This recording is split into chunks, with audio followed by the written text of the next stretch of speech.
Hi everyone, I'm Josh and I would love to share with you a bunch of really easy to get into tabletop RPG games. You know, D&D is great and everything, but it takes a lot of prep work and it takes a lot of getting used to. If you've never played it before, I'm not going to say don't get the starter set. The starter set's alright, but there are way more games, there are way more settings if you're not into fantasy, and I'm going to share with you some of my favourites, just a couple, to get you started and into the world of TTRPGs. Numero uno is Dungeon World. It is for those who love their bombastic fantasy adventures. You go into a dungeon, you smash an orc, you go and you fight the evil wizard or whatever. This is a game about very, very sweeping, powerful abilities and very, very quick to set up because it's literally just a character sheet similar to D&D, except for the fact that you just fill in a couple of boxes, you choose your stat layout, you choose your power, like that you only get one, you get more later, but hang on, we're just starting out here. We end up with a really cool and varied group of classic adventurers. You could be the thief, or you could be the wizard, or you could be the barbarian. They have all the classic the things, what are the classes here, but they also are able to be set up in like 10 minutes. You can have a group of however many people you like. It does require one person to play as the GM, but it's essentially the kind of game where you can sit down at a table and just start.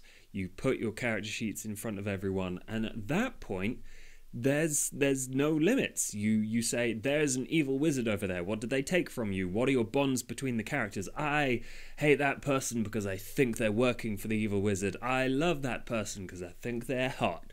Like, it can go anywhere. And this is using a rule set called Powered by the Apocalypse. So all you need are two six-sided dice. These dice you can find in your Monopoly set if you're really stuck. And you could just print out the character sheets for free. You don't need to spend any money on this, although it would be cool to buy the PDF off of the website to get the full set of rules. I just realised you probably have a Monopoly set, but who would want to play Monopoly when you can play role-playing games? Or tabletop games, or board games. In general, it's bleh. I find it's really easy to get people into it because a lot of the time you go, there's an entire world out there, what do you want to do? And people go, I have no idea. So they look at their character sheet, and in D&D you're like, insight, nature, arcana, not in that order because it's alphabetical, but you can do all of these amazing things. You can cast spells. To what end though? The difference in Dungeon World is that it gives you options to achieve something. Everything you could possibly want to do is covered in the moves. Those are the sets of abilities that either anyone can do or only your character can do. So if you're interested in climbing a mountain really quickly, there is a move for that. If you are interested in going out on the town, getting absolutely drunk, and trying to find more work as an adventuring party, there is a rule for that. And so the people that you're playing with who may not have played before, they can just look at this list and go, I want to do that. And then you get together and you make the story as you describe in this conversation. And it's a really wonderfully explained book. There are GM preparation tools that it has. I honestly don't like them that much, but that's just me. For everyone else, they will be extremely useful, especially if you're a first-time GM. Dungeon World is just one of a billion Powered by the Apocalypse rule set games. So if you want that fantasy adventure, Dungeon World is your jam. But if you're interested in playing out the Teen Titans, or superheroes being awesome and dealing with growing up like X-Men or something like that. Then there's masks. Or if you want to be monsters flirting with each other and having sexy fun times in high school, then there is Monsterhearts 1 or 2. If you can think of a TV show or scenario that you're interested in playing, chances are there's a Powered by the Apocalypse rule set for you. If you want to play Steven Universe, that exists. If you want to play MASHED, that exists. For your pleasure, suggestion number 2. If you are a GM, you are the designated leader of your group of friends in this new excursion to tabletop role-playing games, you might have a little bit of apprehension, like, I've got to organise these bag of cats. What am I supposed to do? Well, never fear. I have 2 suggestions here for you. I'll start off with my favourite, which is 7 Wonders. 7 Wonders includes 7 different scenarios in which you and your friends all take control of the narrative. If you want to tell a story about a group of scientific explorers going into a black hole, that's in there. If you want to explore the final epic battle between good and evil, then that's in there. And the best thing about this is that every player has equal control of the story. The GM, the facilitator, as it's called in this, doesn't necessarily have total control over how things play out or what problems that you come up against. Each player has it brought upon themselves to introduce challenges that you will overcome, but also to play characters. You get to play a character as the GM as well, and you talk things out, you interact, and it kind of goes through rounds. You, not all of them play exactly the same, but in general, you decide upon a question you would like to be answered, such as, what will happen when we try and speed up in our spaceship towards the black hole? Physics dictates that you'll probably get crushed, but not in this story.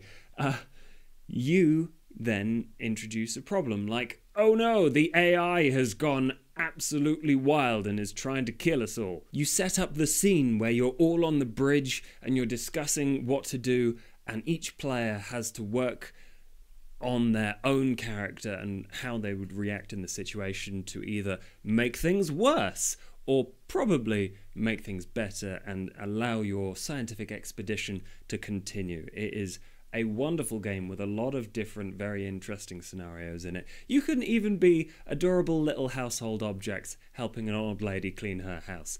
It is very cute. Hal, take us to the next game suggestion, please. I'm afraid I can't do that, Josh. This suggestion is for the people who are really into board games. Your group of friends have been playing something like Small Worlds, or you've been able to get them into Catan. These are the kind of gateway drugs of role-playing that you will be able to intoxicate them on, because this one is not about playing characters. Sometimes people feel a little bit nervous or like embarrassed about playing as a character. The Quiet Year is not a game about directly creating a character, although characters will 100% emerge from your story that you create together. And again, this is one where you don't have to take on a lot of responsibility as a games master. Together you create a map, and on that map is the story of a community struggling through a quiet year after their village has been ravaged by a group called the Jackals. And although you don't know it yet, as a group you are aware that the Frost King will arrive at the end of winter. You have 1 year to decide on how to prepare your community for a coming calamity. It is really, really lovely. You get to draw symbols and resources and projects onto the map, and you each take it in turns to draw a card from a normal 52 deck of cards that you will definitely have lying around. And then from there you can use the prompts that the thing lists for each suit, and each suit represents a season. You go through the seasons, and eventually the King of Spades will arrive and end your game. It's really quick, and really easy to grasp. The rules are very simple, where you just generally pick up a card on your turn, you decide on what that card means depending on the rules, and then you draw something on the map, or you complete projects. And the beautiful thing is, you don't have to agree with what is going on when it's not your turn, because sometimes when you're telling a role-playing story, not everyone fully understands why another player did something, and they're like, I hate you for this. And generally, you will eventually learn to roll that into either your character or just roll with the punches. So in this game, you're like, that person is building a well, but it's on my farmland that I really, really wanted to grow or something.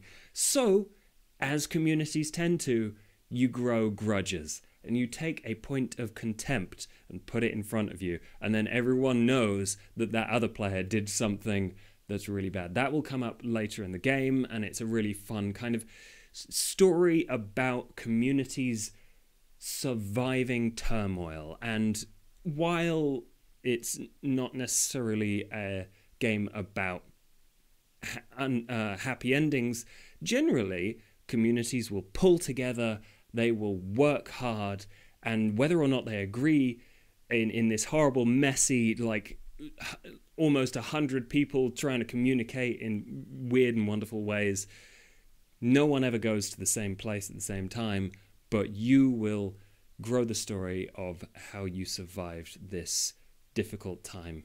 And it's wonderful. And then if you really wanted to go on to D&D or Dungeon World or something, you can then use that map.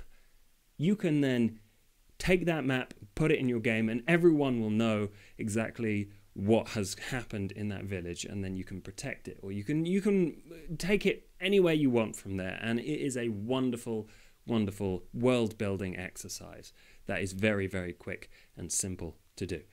Next one. The comment section has taken a point of contempt because they don't agree with my choices for tabletop role-playing games. Oh no, it's happened. I didn't see this coming. Having said that, I would like to say I don't have anything against any system in particular, especially not D&D.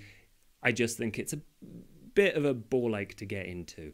And if you have your own suggestions, please tell me. And I haven't played all the games. No one has. So yeah, help everyone out. Let's get a list of amazing games that you can play with your friends in the comments.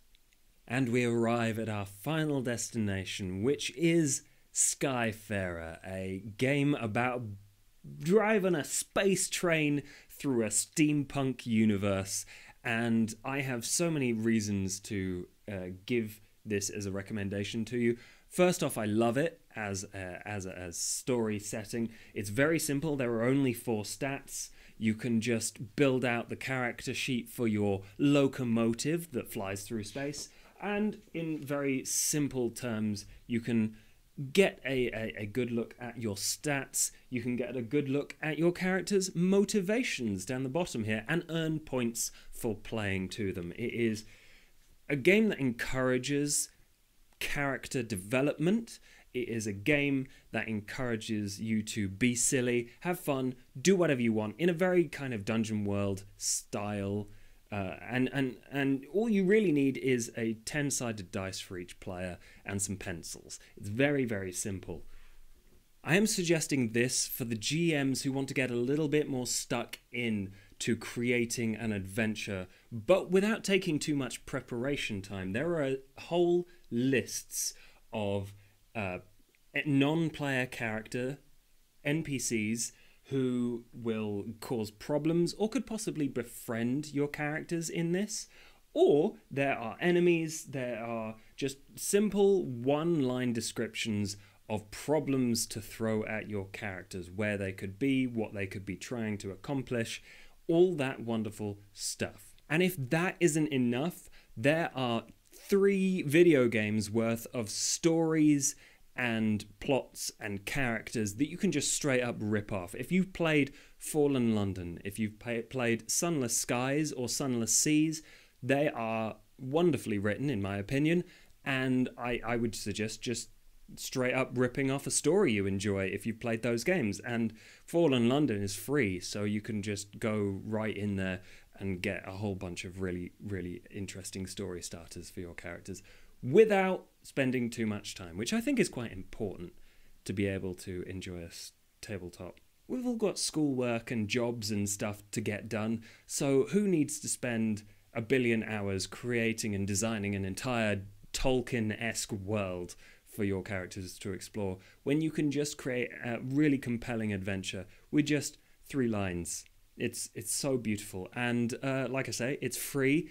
And bleh. If you want examples of how these games are played out, I'm going to link in the description videos of me and my friends playing using these systems, so you can very quickly and easily get the gist of exactly how these systems work on the fly. I hope this video has helped you, and if you would like to respond in kind, I do have a Patreon, so I can continue to make videos like this and give you awesome rewards in response.